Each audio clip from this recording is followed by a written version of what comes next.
I come here to speak about a couple of different things. Number one, I think y'all could save a whole lot of money on your budget if you would go through the laws and actually audit them and get rid of any old unconstitutional law that might get you into a lawsuit.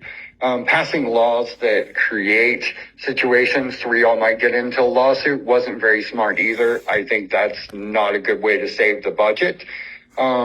Then the other thing I wanted to talk about is y'all brought in $7 million worth of money to hire park rangers to go harass artists and buskers and some vendors and stuff like that. But there aren't park rangers in the actual parks keeping the trails looking nice, keeping them safe. You did this for health and safety, but again, the parks aren't safe. They're overgrown. They're not being taken care of. Balboa Park has mold. You go to some of the parks and it's just the trails are so bad that like you could walk up on a rattlesnake and wouldn't even know it. And then on top of it, Marion Bear Park over in Claremont Mesa where I live has been a cesspool of sexual activity in the plain right out in the trails since 1994. That's 20 years that no one has done anything about this problem. There's been sexual assaults.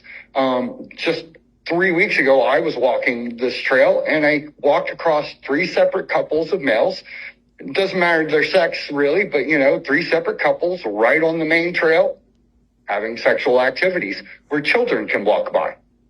I've called the police. I've called the park ranger's office.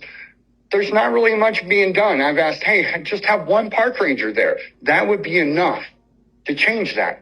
But you can't afford to put a park ranger there, but you can afford to put a bunch of park rangers running up to people, standing over them, making them feel intimidated because they're doing art in the street. Think about that. Thank you. Next is Janet.